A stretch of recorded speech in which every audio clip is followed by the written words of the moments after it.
pues entonces vamos hoy a predicar con el tema sesión número 1, ¿verdad? De esta campaña 40 días y día número 1, o sea que ya en las historias de la iglesia van a poder ver el devocional para hoy. Pero en el mensaje de domingo vamos a ver qué sucede cuando tienes fe. ¿Qué sucede cuando tienes fe? Dándoles la bienvenida a la campaña Una Fe Audaz, la clave para los milagros. Como dije, una campaña de 6 semanas. ¿Y por qué 6 semanas? Porque hay muchas cosas que queremos enseñarte acerca de la fe y de los milagros y cómo estos van juntos en tu vida. ¿Quieres milagros? Debes procurar fe. Quiero hablar claramente desde el principio y decir que esto se llama una fe audaz.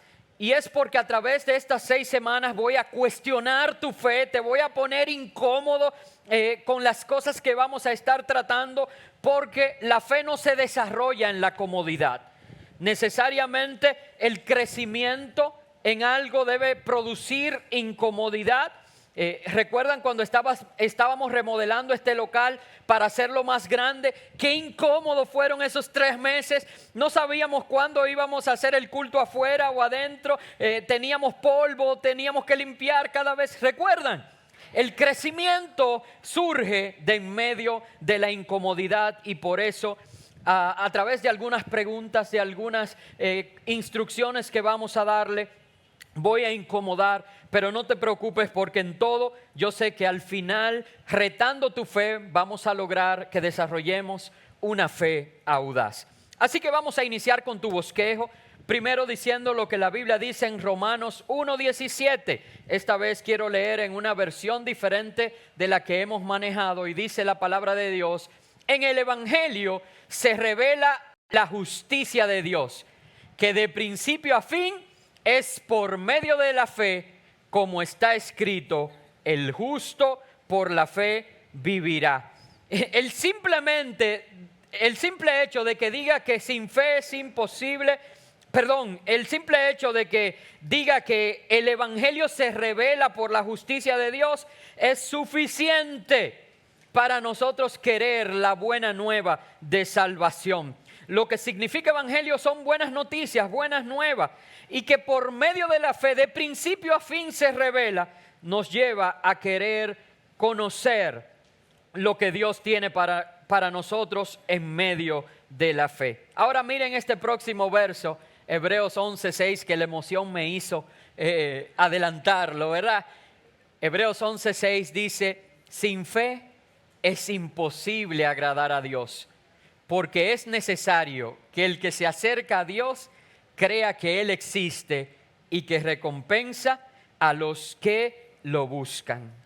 El hecho de que sin fe es imposible agradar a Dios es motivo suficiente para que todos queramos tener fe y saber que Dios nos premia por buscarlo. Cuando dice que recompensa a los que lo buscan, nos motiva todavía mucho más.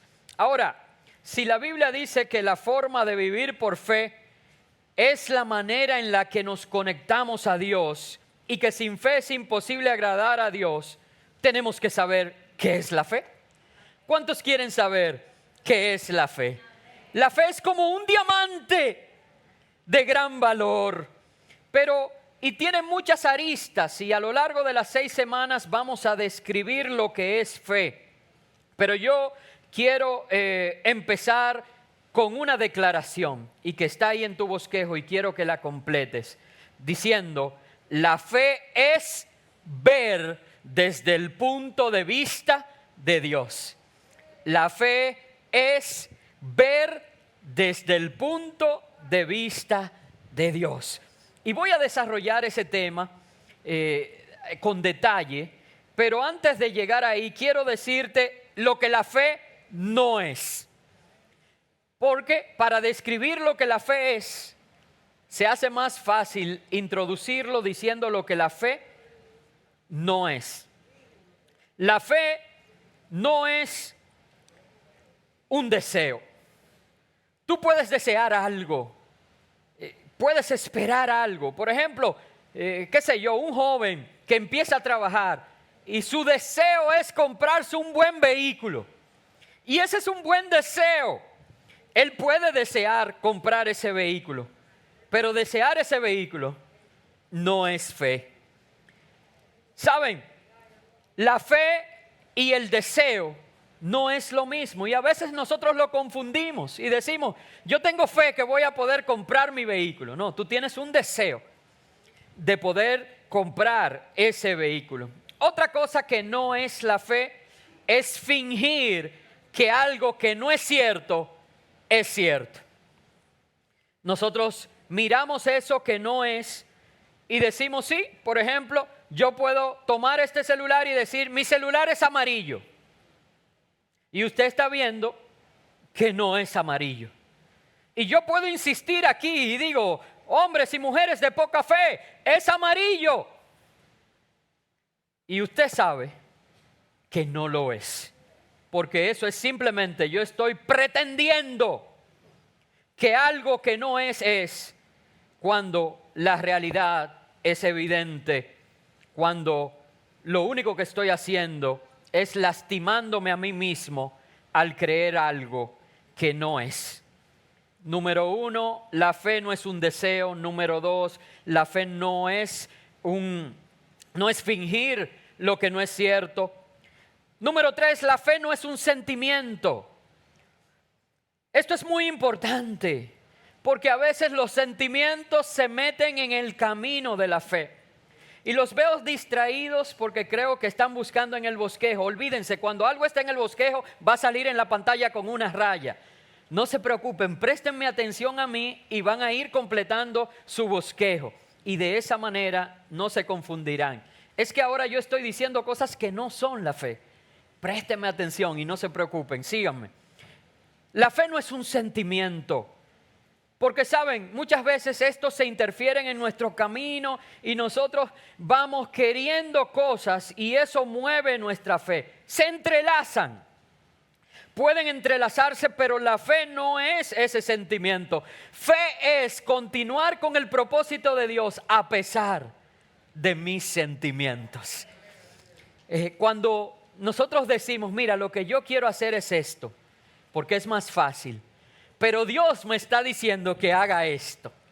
Así que a pesar de que yo quiero ir en esta dirección, fe es ir en la dirección que Dios me está enviando. O sea que la fe tampoco es un sentimiento. Y por último, antes de hablar del primer punto que ya completamos, que la fe es ver desde el punto de vista de Dios, la fe no es un negocio con Dios. No es una transacción. Señor, si tú haces esto, yo te daré esto. Señor, si tú haces esto, te prometo que yo me portaré de X manera. Y saben, este fin de semana vamos a ver que la fe es una forma de ver, así como Dios ve. La fe nunca va a ser un negocio o una transacción con Dios. Así que para aprender que la fe es ver las cosas desde el punto de vista de Dios, quiero que veamos Hebreos 11:1, la definición más sencilla y directa de la fe. La fe, ¿qué es la fe? La fe es la confianza de que en verdad sucederá lo que esperamos. No lo que puede ser, sino lo que esperamos que va a suceder. Es lo que nos da la certeza de las cosas que no podemos ver. Y yo quisiera que subrayen esa frase que está allí, lo que no podemos ver. Fe es tener certeza de las cosas invisibles. Es decir, que no se relaciona con lo que nosotros físicamente vemos. Necesitamos otro tipo de visión. Así que la Biblia dice que la fe es una forma de ver. Ahora, cada uno de nosotros sabe que en una casa existen diferentes puntos de vista. Si tú eres el esposo, si tú eres el padre o la esposa, o eres el padre o la madre de alguien, saben que en todo hay dos puntos de vista, como mínimo. Por ejemplo, tú le dices a un niño que es necesario que arregle su habitación y tú esperas que él inmediatamente arregle su habitación. Pero el niño piensa que si la arregla mañana, quizás está obedeciendo. Depende, ¿verdad?, como del cristal con que se mire. Así que lo importante no es cómo tú ves las cosas.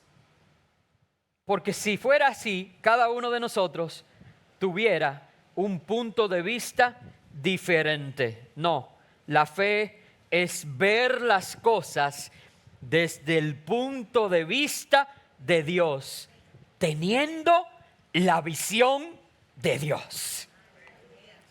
La fe es ver las cosas desde el punto de vista de Dios, teniendo la visión de Dios. Y ahora sí es interesante porque todos podemos ver la misma cosa si vemos las cosas como Dios las ve. Así que vamos a buscar Efesios 1:18, que es el versículo principal que deja esto establecido en la palabra de Dios. Dice: mi oración es que los ojos de su corazón les sean iluminados, para que puedas ver, para que sepan cuál es la esperanza de su llamamiento. Ahora, ¿qué significa esto? ¿De qué está hablando este versículo? Este versículo habla de que hay un reino invisible. Un reino invisible en el mundo que es más real que el reino visible. Por ejemplo, yo estoy aquí puesto de pies hoy delante de ustedes y les puedo decir que este púlpito está hecho de un material acrílico. Y ustedes pueden rápidamente decir si eso es así o no, porque ustedes están viendo este púlpito. ¿Es así o no es así? Sin embargo, yo les estoy diciendo también como su pastor que en esta hora, aquí puesto delante de ustedes, está el Espíritu Santo conmigo. Pero saben, si usted mira con sus ojos naturales hacia donde yo estoy ahora, usted puede ver al Espíritu Santo. Entonces necesita los ojos espirituales para poder ver las cosas desde el punto de vista de Dios y saber que el Espíritu Santo ciertamente está en esta casa. Y saben, el hecho de que el Espíritu Santo esté en esta casa es más real que este púlpito. Porque con el paso de los años, este púlpito se va a ir rayando, este púlpito se va a ir deteriorando y llegará un día. Recuerden, este no era el púlpito que estaba aquí desde el principio. Con el paso del tiempo, este púlpito será desechado y posiblemente, si lo reciclan, pasará por un proceso, se fundirá para aprovechar el material o cualquier cosa, o simplemente para botarle. Sin embargo, generación tras generación vendrá, el cielo y la tierra pasará, pero el Espíritu Santo permanecerá. Lo que no se ve es más real que lo que no se ve. Y la Biblia dice que todo es temporal. Tu cuerpo, tu cabello. Si no, miren, yo tenía cabello ahí. Y muchas otras cosas, hermanos. Todo lo que ves es temporal, no va a durar. Las cosas que duran, que permanecen, que trascienden, son la realidad invisible. Aquellos que no podemos ver. Y es ese el reino de la fe. Ahí es donde la fe se pone de manifiesto, ahí es donde necesitamos la fe, ahí es donde se abren nuestros ojos espirituales para poder ver, no con los ojos del corazón, sino con los ojos de Dios. La Biblia dice en Génesis 21 sobre Agar y su hijo Ismael, que habían sido expulsados por Abraham, y debido a los celos de Sara, ella es enviada al desierto y allí está a punto de morir con su hijo. Y dice que en medio de ese momento, ella clamó a Dios: Dios, no me dejes morir con mi hijo. Y de repente Dios le abrió los ojos y vio un pozo de agua en medio del desierto y vivieron. La Biblia nos dice en el segundo libro de Reyes, en el capítulo 6, sobre Eliseo y Giezi, que una nación enemiga venía contra ellos y que Giezi estaba completamente alborotado, asustado. Está teniendo casi un ataque de pánico. Y Eliseo lo que ora y dice: Señor, abre los ojos de mi siervo. Y de repente fueron abiertos sus ojos y Giezi pudo ver que había un reino de ángeles rodeándolos. Y de repente él ya no tenía miedo, sabía que eran más que los que estaban a favor de ellos, que los que estaban en contra de ellos. Dios abrió sus ojos espirituales.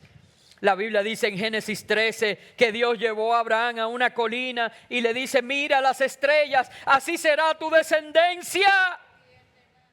Y al instante Dios le abrió a Abraham los ojos y tuvo un momento de claridad espiritual.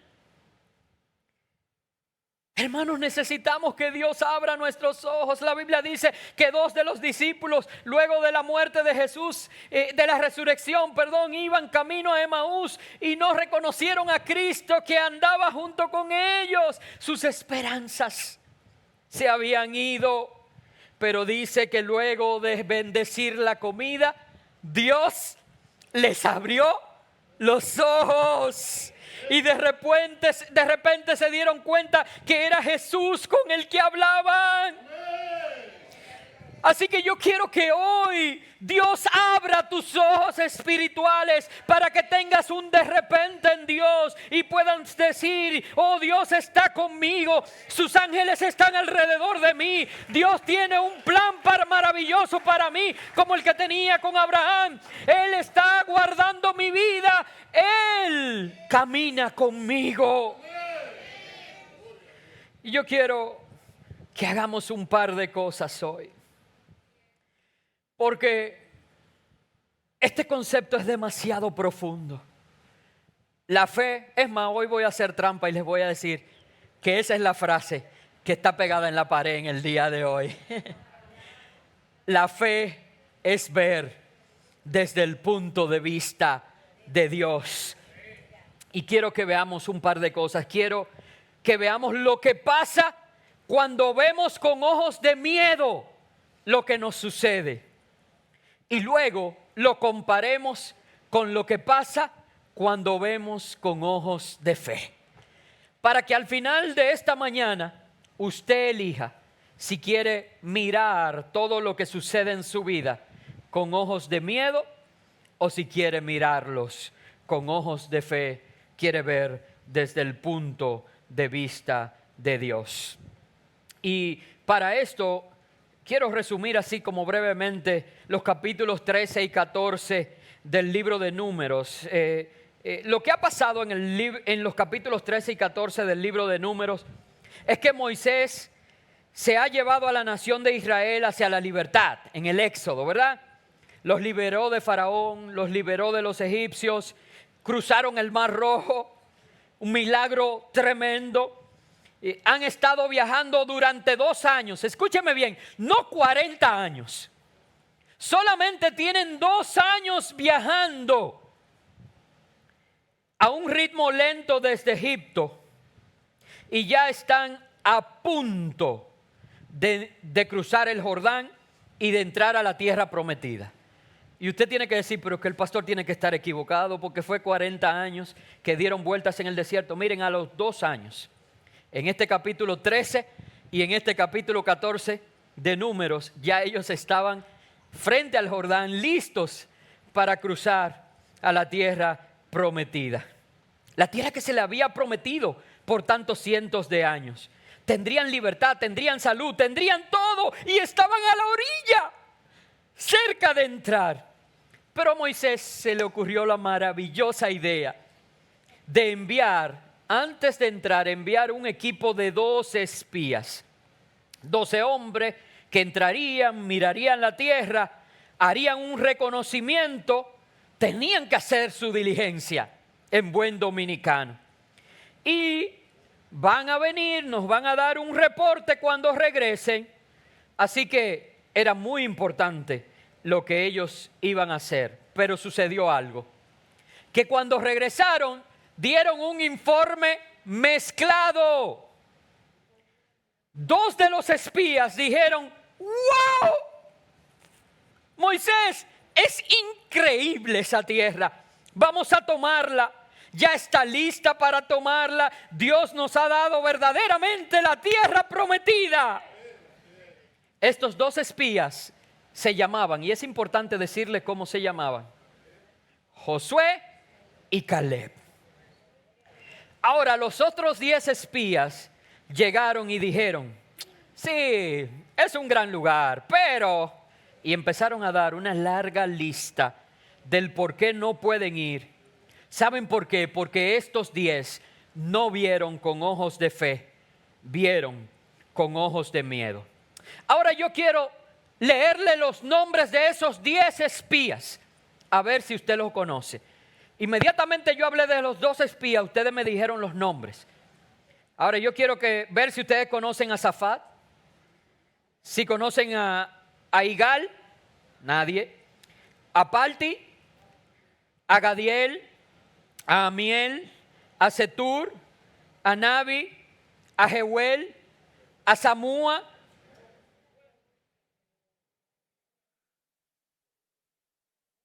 ¿Cuántos lo conocían? Ahora, los 2 espías que vieron las cosas de manera favorable, ¿cómo se llamaban? Ese es el punto que quiero que sepa. Nadie se acuerda de los hombres y mujeres negativos. Nadie se acuerda de aquellos que se quedan frisados por el miedo. Todo el mundo recuerda a los hombres y mujeres de fe que marchan hacia lo que Dios le ha dado, los que son positivos. Ellos vieron con ojo de fe y hoy son recordados.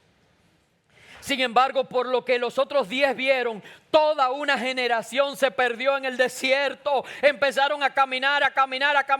Y no fue hasta los 40 años cuando pudieron entrar. Y porque Dios dijo: ya, con esto no lo voy a hacer. Van a morir todo esto en el desierto. Y solamente los que eran la siguiente generación entraron a la tierra prometida.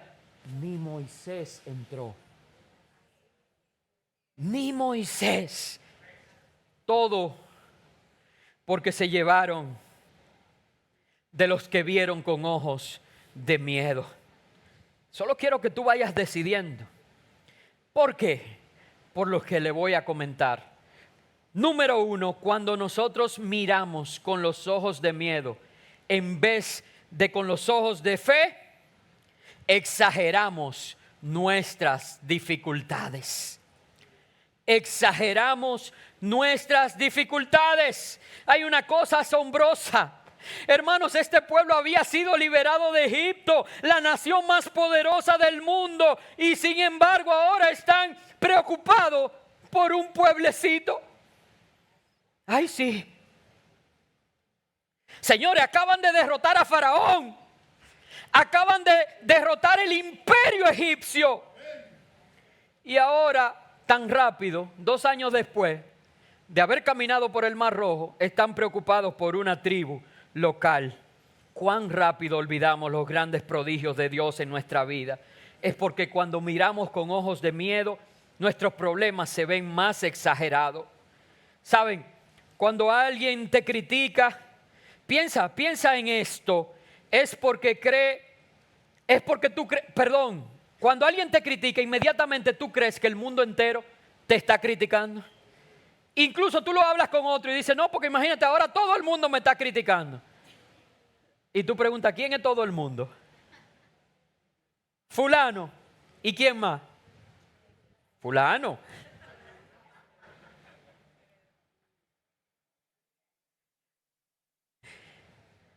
Exageramos nuestras dificultades. Números 13, 27, 28.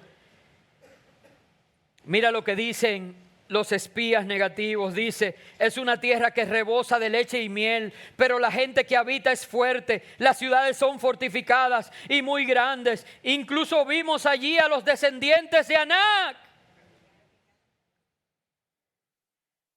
En pocas palabras, lo que están diciendo es que ellos nos van a aplastar. El informe de la mayoría fue negativo y quiero señalar algo aquí, porque el informe de la mayoría casi siempre es negativo. Si tú vas a hacer algo relevante en el mundo, no te debes llevar de lo que dice la mayoría, porque la mayoría siempre mira con ojos de miedo y no con ojos de fe. Ellos dijeron, 10 nos van a aplastar y solo 2 dijeron que podían entrar. En pocas palabras, ellos dijeron, nos van a comer como langosta. Solamente Josué y Caleb tuvieron fe. Pero la gente no siempre confía en la minoría. Siempre están más preocupados, siempre están más pesimistas, porque las actitudes negativas son contagiosas. Saben, eso es algo que me ha caracterizado a mí. Yo tengo muchísimas debilidades y defectos, como todos nosotros. Pero algo que me ha caracterizado siempre, yo le creo a Dios. Yo no me llevo de lo que la mayoría piensa, porque he aprendido que la mayoría no siempre está en lo correcto. Ellos estaban emocionados con lo que habían visto.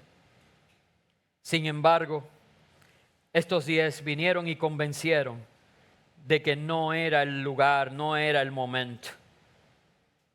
40 años les costó, a pesar de que habían visto cómo Dios usó plagas, cómo Dios abrió el Mar Rojo, cómo Dios les rescató de Egipto.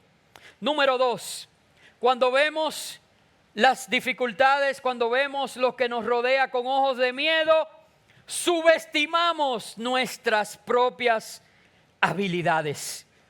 Por un lado, exageramos el problema, y por otro, subestimamos nuestras propias habilidades. Por ejemplo, Números 13:33 dice, a nosotros nos parecía que éramos como langostas y a ellos también le parecíamos. Ahora yo le pregunto, los espías se pararon y le hicieron una entrevista a esos gigantes? ¿O simplemente ellos estaban repitiendo en aquellos, lo que ellos pensaban? Y eso se llama proyección. Y nosotros tendemos a proyectar nuestros temores en el mundo a nuestro alrededor. Y eso es lo que ellos están haciendo. 400 años siendo esclavos. Dios los liberta, sin embargo, por una autoimagen, un autoconcepto de esclavo que estaba en ellos. Piensan que si cruzan del otro lado van a ser allí también esclavos. Y tú vas a hacer lo mismo, porque cuando eras niño alguien te dijo que tú no servías para nada, te vas a quedar siendo un sirve para nada. Porque alguien te dijo que tú eres chismoso, mentiroso, ladrón, te vas a quedar siendo eso. Dios no te ha llamado a quedar con la identidad de pecado. Ya saliste de Egipto. Dios ha hecho milagros y portentos en tu vida. Tu identidad primaria está en Cristo.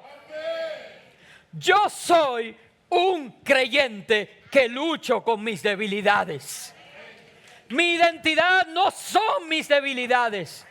Mi identidad es Cristo. Miren, solamente una nota al margen.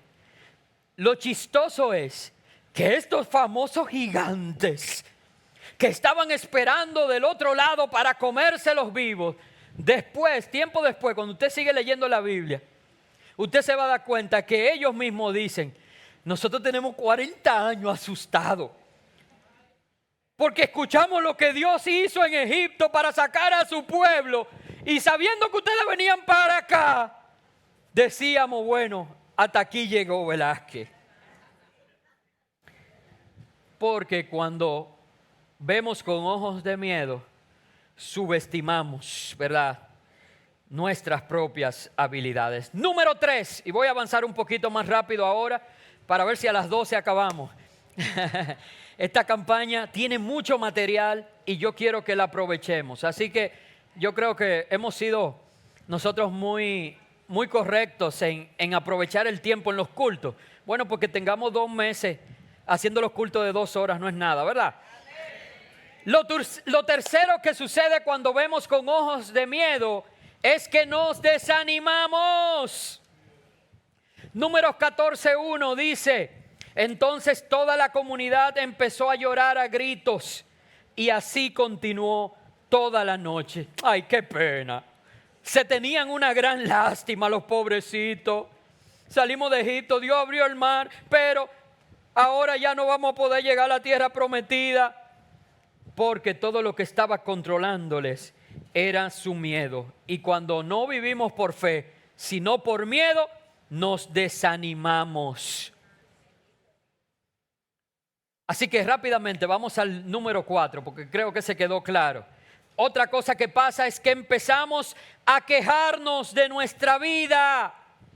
Cuando nos desanimamos, entonces el desánimo nos lleva a la queja. Todo lo que nos ocurre nos va a salir mal, decimos. Para mí todo es más difícil. No lo voy a lograr. Números 14:2 dice, después de la fiesta de lástima, donde todos estaban llorando, dice en 14:2, todos los israelitas murmuraron contra Moisés y Aarón. Claro, siempre escogen a los líderes. Es más fácil. Ojalá hubiéramos muerto en la tierra de Egipto. Ojalá hubiéramos muerto en el desierto. Primero lloraban y ahora murmuran. Primero lloran y ahora se quejan. ¿Por qué? Porque están descontentos. La gente que critica es muy insegura. Está dominada por el miedo. Cuando encuentras a alguien que critica a los demás es porque es muy inseguro y dice, si no me siento bien conmigo mismo, tampoco quiero que nadie se sienta bien consigo mismo. ¿Sabes? La verdad es que ellos ni siquiera lo que buscan es que tú no consigas los logros. Ese es otro pecado. El que critica lo que quiere es que tú te sientas tan molesto con la vida como él ya se siente. Número 5. Eventualmente, el quejarnos, el desanimarnos, el subestimar, el exagerar, nos lleva a rendirnos y a culpar a Dios. Eventualmente nos rendimos y culpamos a Dios. Números 14:3 dice, ¿por qué nos trae el Señor a esta tierra para caer a espada? ¿No sería mejor que volvamos a Egipto? Y yo le pregunto a ustedes, ¿pero volver a Egipto a qué? ¿A los palacios en que ellos estaban? ¿A la vida de abundancia que tenían? ¿Qué era lo que había en Egipto?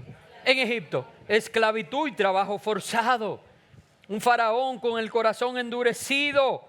Sin embargo, ahora la esclavitud era lo mejor que le podía pasar. Eso provoca la queja en nosotros. Huyamos de la queja.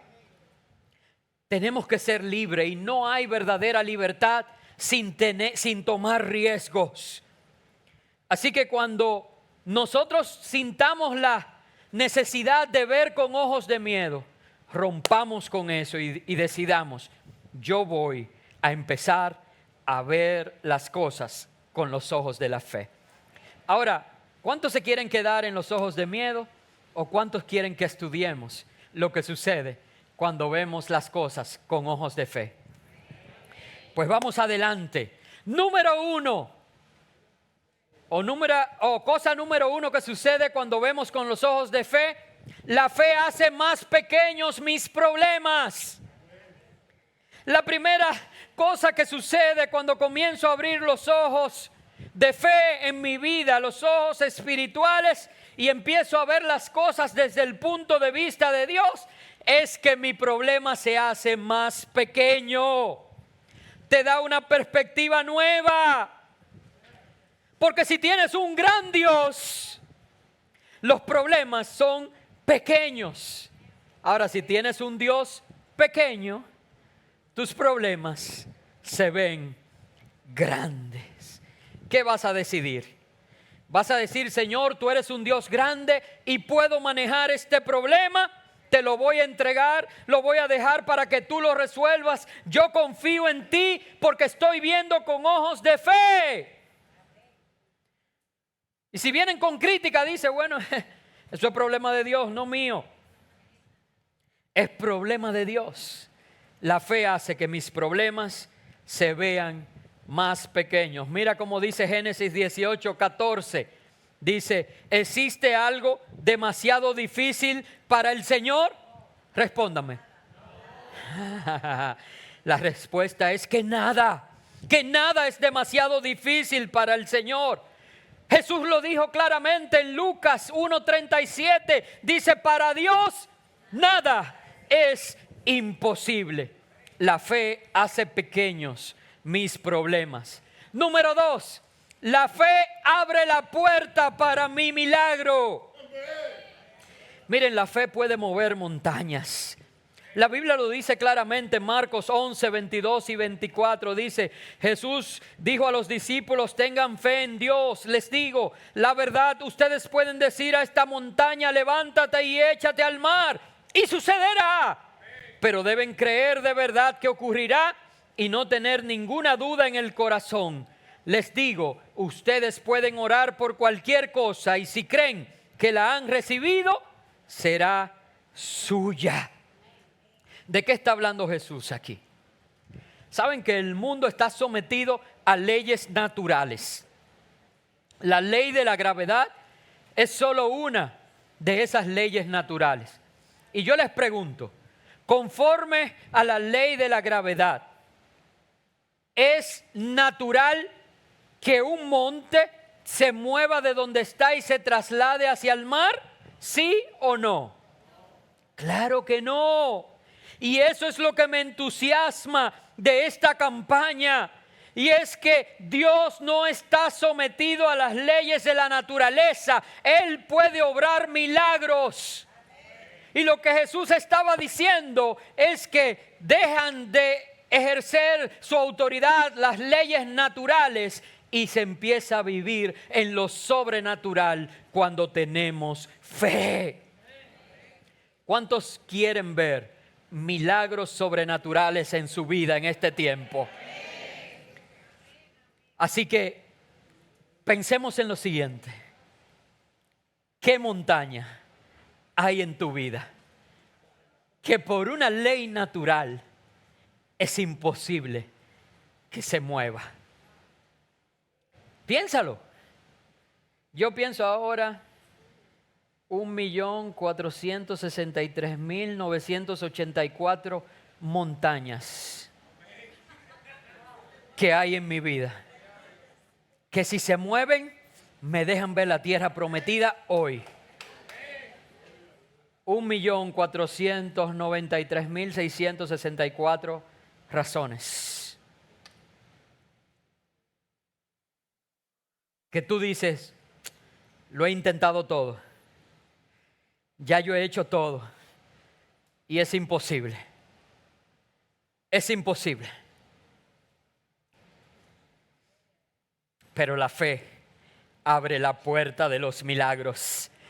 Y Dios es el especialista número 1 moviendo montañas. Así que no debes dudar, sino creer. Dice Mateo 13:58, hizo solamente unos pocos milagros allí, en esa ciudad, debido a la incredulidad de ellos. Su falta de fe causó que Jesús no hiciera muchos milagros en esa ciudad. Así que si por alguna razón dices, es que yo no veo muchos milagros en mi vida, ¿qué será lo que está pasando? Quizás estás viendo las cosas con ojos de miedo. Y hoy Dios te dice, abre tus ojos espirituales para que empieces a ver con fe y se abran las puertas a los milagros en tu vida. Lo tercero que hace es que la fe hace que Dios obre a mi favor. Y no me malinterpretes cuando digo esto. Yo no creo ni promuevo la teología de la prosperidad, en la que dice, no, que si tú haces tal cosa, Dios te va a dar aquello y te va a ir bien y todo va a ser color de rosa. Yo sí creo que Dios prospera a los que le aman. Y usted dice, pero venga acá, pastor, ¿usted cree o no cree? Es que son cosas diferentes. Una es cimentar toda mi fe en eso, por eso le llamé teología de la prosperidad.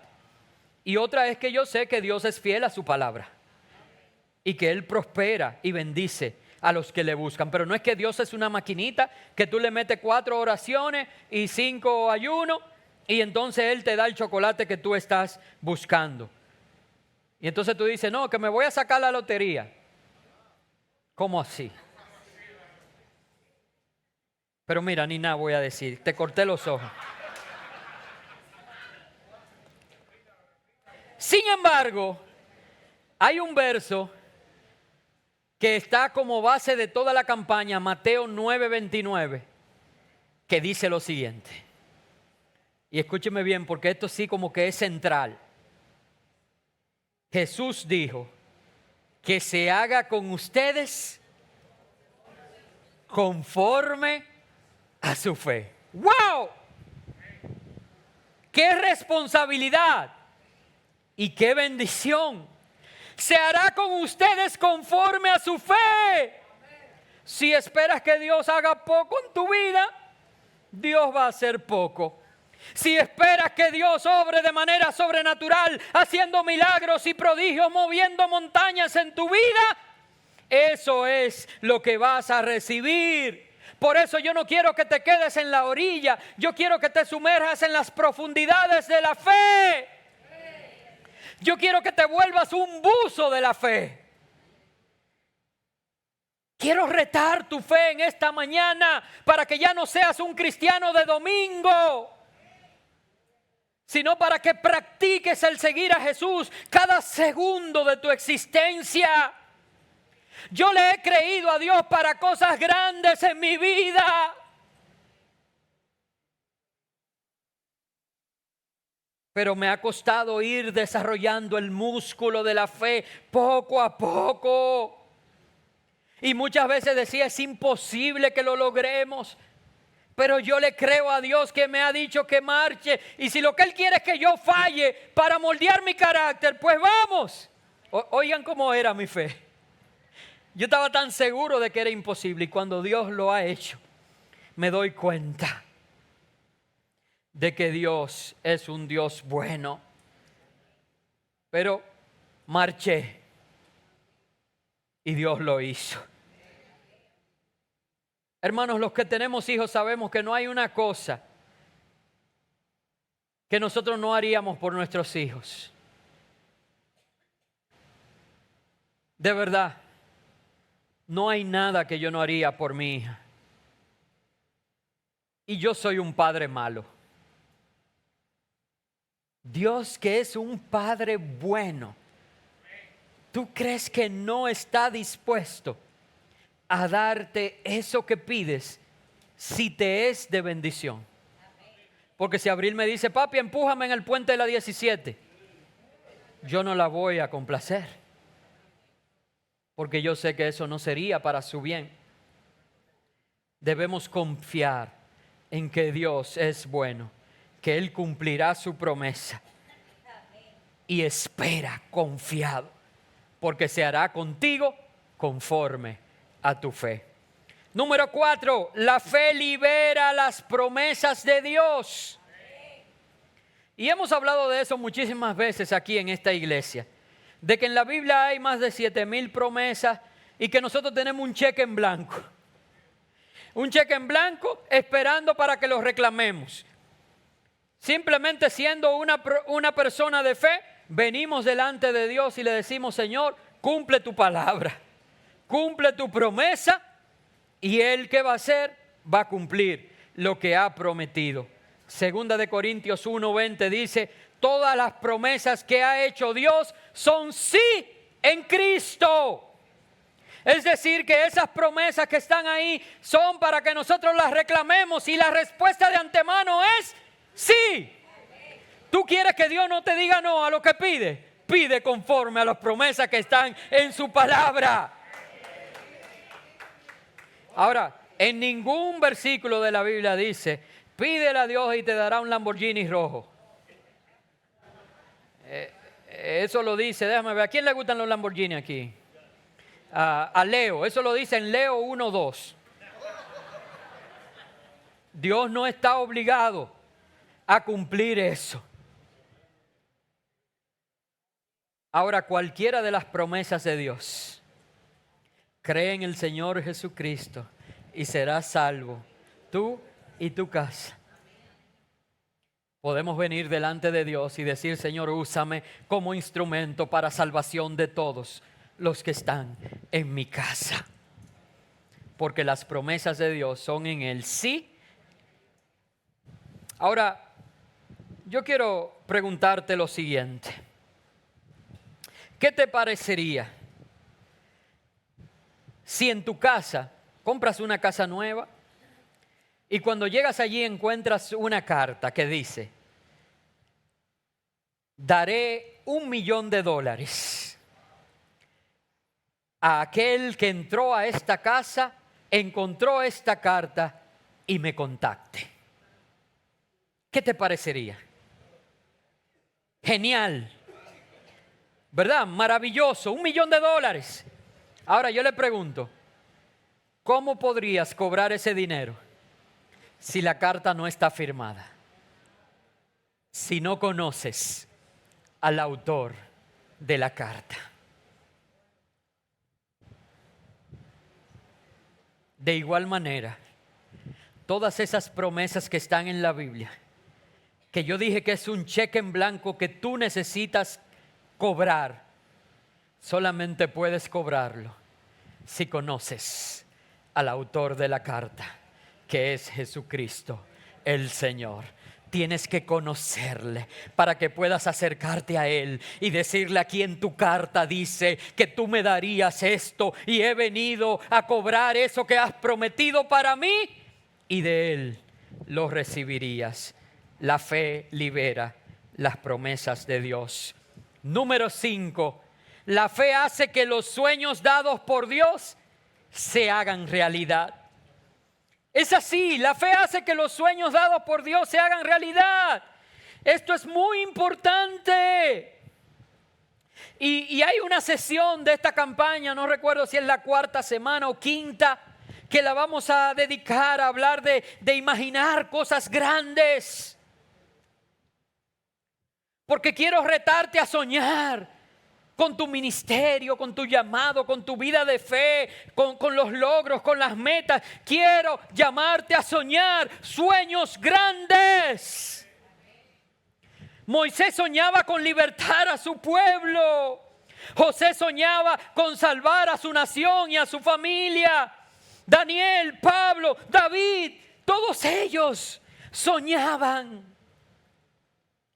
Efesios 3:20 lo dice de una manera maravillosa. Dice: toda la gloria sea dada para Dios, quien puede lograr mucho más de lo que pudiéramos pedir o incluso imaginar, mediante su gran poder que actúa en nosotros. Miren, si hay un versículo que es un cheque en blanco en la Biblia, es ese.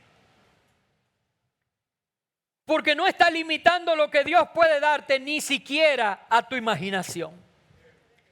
Porque Dios puede darte más allá de lo que imaginas. ¿Tienes miedo? ¿Tienes miedo de soñar en grande? No tengas, ten ojos de fe.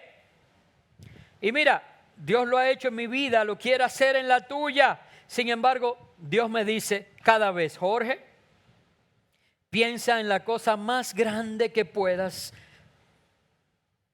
y yo te aseguro que puedo superar eso y darte mucho más. Dios no está limitado. Los que limitamos a Dios por nuestra incredulidad somos nosotros. Dios no está limitado. Y yo quiero presionarte en esta mañana a que creamos un poco más, a que soñemos en grande, a que le pidamos a Dios que desate en medio de nosotros sueños más allá de lo que nosotros podemos imaginar. Y número 6, para terminar, la fe me da poder para resistir en tiempos difíciles. Todo empezó con decir que la fe es ver desde el punto de vista de Dios. Hicimos un gran desarrollo de lo que pasa cuando vemos con ojos de miedo, porque la mayoría ve con ojos de miedo. Por eso me detuve mucho allí. Pero hemos estado viendo todas las bendiciones que suceden cuando vemos con ojos de fe. Y con la que quiero terminar es esta: la fe me da poder para resistir en tiempos difíciles. Por eso este tema de la fe nos vamos a tomar 6 semanas desarrollándolos. Porque es verdad, la fe libera las promesas de Dios, la fe nos muestra el poder de Dios, convierte nuestros sueños en realidad, pero la fe nos da poder para resistir en tiempos difíciles. ¿Saben por qué esto es suficiente? Es importante porque la fe no te saca del problema. ¿Qué? Wow, pastor, me estaba emocionando con los 5 primeros puntos, pero ahora lo dañó. Usted dice que la fe no me saca del problema. No, la fe no te saca del problema, pero la fe a veces te conduce a través del problema. ¿Por qué digo a veces? Porque en ocasiones Dios lo hace instantáneamente. Él no está limitado, Él hace un milagro instantáneo. Pero muchas veces la fe lo que hace es que te hace atravesar el problema. Dios te lleva a través del problema. Nunca Dios te ha prometido un paraíso aquí en la tierra. Es más, en esta tierra las cosas nunca van a ir perfectas. Nunca. Siempre habrá dolor, siempre habrá sufrimiento en esta vida. Pero la fe te permite salvarte en medio de ese sufrimiento. Estudio tras estudio desde este púlpito hemos enseñado que lo mejor que podemos enseñarle a nuestros niños desde pequeños es la capacidad de recuperarse. Es la capacidad de seguir adelante. ¿Por qué? Porque si les enseñamos a nuestros niños solamente a estar bien cuando las cosas están bien, serán fracasados en la vida. Serán niños y hombres y jóvenes y adultos frustrados. A nuestros niños tenemos que enseñarles que vamos a fracasar, que vamos a tener problemas, que vamos a tener pérdidas y que lo importante y lo que nos caracteriza es levantarnos en medio de las situaciones difíciles con resiliencia. Pero más que con resiliencia, hacerlo con fe. Todos tenemos dolores, todos tendremos problemas. Pero lo importante es cómo nos levantamos. Lo importante es no detenernos. Lo importante es ver lo próximo que Dios hará. ¿Saben? Por eso a mí no me gusta faltar a la iglesia. Y usted tendrá sus excusas. Pastor, es que yo trabajo de lunes a viernes y algunos domingos tengo que desaparecerme. Bien, yo lo respeto. Ni voy a estar como un policía atrás de usted. A mí no me gusta faltar a la iglesia. Es más, yo me voy de vacaciones y busco una iglesia donde ir y visitar. ¿Saben por qué? Porque yo sé que los problemas llegan solos a mi vida. Sin embargo, no me guío de los problemas, sino de la fe. Y lo que siempre estoy buscando es que la próxima semana en el culto será la palabra que cambiará mi vida. Será el milagro que estoy esperando. Dios obrará a mi favor. Siempre estoy esperando que Dios va a hacer algo grande y nuevo en mi vida. Y yo quiero estar ahí. Yo no me lo quiero perder. Yo quiero escuchar, yo quiero aprender. Pablo dijo en 2 de Corintios 4, 8 y 9: por todos lados nos presionan las dificultades, pero no nos aplastan. Estamos perplejos, pero no caemos en la desesperación. Somos perseguidos, pero nunca abandonados por Dios. Somos derribados, pero no destruidos. ¿De dónde sacamos la capacidad de recuperarnos y seguir adelante? De la fe en aquel que ha prometido, en aquel que hace milagros a nuestro favor, en aquel que libera todas sus promesas para con nosotros, en aquel que transforma nuestros sueños en realidades y en aquel que me da poder de resistir en tiempos difíciles. Por cierto, la fe es la manera en la que llegamos a conocer a Jesucristo. Juan 3:16 dice: Dios amó tanto al mundo que dio a su Hijo unigénito, para que todo aquel que en Él cree no se pierda, mas tenga vida eterna. Así que, ¿qué vas a hacer? Mira tu bosquejo, las últimas líneas que están en tu bosquejo. ¿Qué vamos a hacer? Necesitamos desarrollar esta vida de fe. Y lo primero que vas a hacer es que quiero que formes parte de un grupo pequeño y veas los 6 videos que vamos a estar distribuyendo. Luego quiero que tomes los devocionales. Se me ha extraviado aquí. Léamelo desde su bosquejo. Número 2. Sí. Número 2. Lee las inspiraciones diarias en las redes sociales de la iglesia. Número 3. Escucha todos los 6 mensajes de los domingos cada fin de semana. Número 4. Memoriza el verso bíblico semanal. Y número 5. Proponte lograr metas de fe. Si haces ese compromiso, si sigues las redes de la iglesia, si logras todo esto, tus ojos espirituales van a ser abiertos y verás las cosas diferentes. Quiero que se pongan de pie y voy a terminar con una ilustración. Luego vamos a adorar y voy a hacer también un llamado. Una vez, el primer astronauta ruso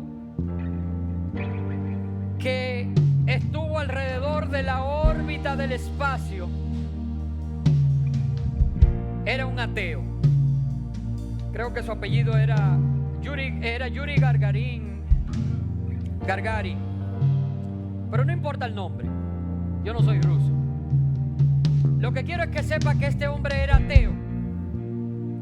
Y al regresar, imagínese, un héroe, uno de los primeros hombres o el primero en dar vueltas a la tierra. Y él dijo: quedó demostrado que Dios no existe. Fui a los cielos y subí por encima de los cielos. Desde allí pude contemplar aún el planeta Tierra y yo no vi a ningún Dios. Por tanto, Dios no existe. Y todos los ateos aplaudieron y dijeron: sí, tienes razón, demostraste que Dios no existe. Pero luego la NASA envió, me parece que fueron las misiones Gemini primero, Las Apolo fueron las que fueron a la luna, las Géminis fueron las primeras que dieron vuelta al planeta. Y uno de los primeros astronautas norteamericanos que dio la vuelta a la Tierra era cristiano, era un hombre de fe. Y cuando regresó a la Tierra hubo fiesta y todos celebraban y decían: wow, ya, al fin no nos quedamos atrás y le dimos la vuelta a la Tierra. Y él dijo: sí, fue maravilloso. Al contemplar los cielos, la obra de sus manos, al salir y ver desde la atmósfera nuestro planeta, vi a Dios en todos lados. Me di cuenta que ciertamente al Dios que le sirvo existe y que Él sostiene la tierra con sus manos. Y yo les pregunto, hermanos, uno de ellos está hablando la verdad y uno de ellos mintió. Y yo quiero que usted me diga ahora, ¿cuál mintió? ¿Cuál? No, hermanos, los dos dijeron la verdad. Porque Yuri vio lo que sus ojos naturales le permitían ver. El Espíritu Santo no moraba en él. Nunca vería a Dios, porque para ver a Dios es necesario tener fe. La Biblia dice que sin fe es imposible agradar a Dios. Por eso este hombre lleno de fe, al contemplar y ver, se pudo dar cuenta que todas las promesas que Dios había dicho eran ciertas. Lo mismo pasa en tu vida. Quizás tú estás haciendo y viviendo como este astronauta ruso, como si fueras un ateo, aún vengas a la iglesia mirando las cosas con ojos naturales. Y yo quiero decir amén a mí mismo, pero no más, no más. A partir de hoy yo quiero que mis ojos espirituales sean abiertos, porque quiero ver a Dios en todos lados. Quiero ver a Dios obrando milagros a mi favor. Quiero ver las cosas que el hombre natural no puede ver y andar conforme a las cosas del Espíritu. Y quiero que tú también permitas que Dios haga esto en ti.